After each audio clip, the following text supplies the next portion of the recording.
Hello, it's Wesley again with another Epiphany.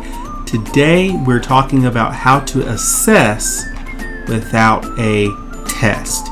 And to some people that's an oxymoron. How can you assess student knowledge without giving them a test? That's why this video is for you. Our number one tip is an unessay. As I say, an unessay isn't a thing, it's more what it's not. It's not the traditional sit down and take a pencil paper test. An unessay allows students to be as creative as they possibly can. All they have to do is to create something, anything that ties into the material that you have been covering. This will unleash unparalleled creativity in your students. I have had students make a sock puppet show. Other students make a recipe blog. Other students make a Lego demonstration, all on the same project. They did totally different things, but it was very informative and it showed that they knew the material. This is the number one surefire way to assess and encourage creativity all at the same time. Of course, you're going to have some type of grading rubric so they'll know what you are looking for, and you will put things in there like it must tie into the materials. You must also go beyond the text that we studied, and so forth. So an unessay is really limitless, so there's not much more I can say. Number two, technology-based assessments. And no, it doesn't count if you only do your test online. That's not what we're talking about here.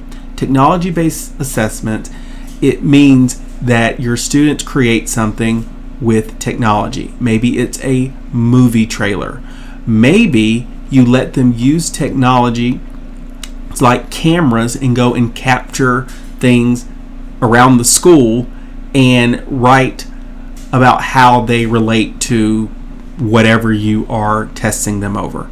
But somehow get technology in their hands, because like 99.999% of all jobs in the future will use technology. So why not assess them and get them more accustomed to technology? Sometimes we take it for granted and we say, these kids all know how to use technology.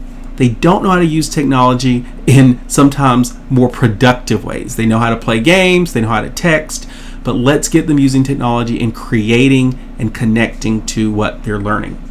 My third and final idea is to allow them to build models. I'm going to give an example to demonstrate what I mean. If you're teaching the Berlin Wall in Cold War, East and West Germany, why not get them to create the wall out of some kind of clay that hardens? This will cement the idea in their minds. And you say, well, that doesn't sound like an assessment. I made an assessment because I put qualifications with it. Your wall had to be very representative of what the actual Berlin Wall looked like. So then the students had to go and do a lot of research and find out what it looked like. It was a certain color. It had graffiti on it.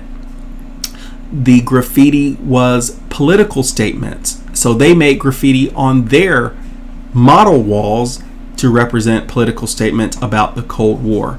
They had to also turn in 10 facts that I did not go over in class about the Berlin Wall.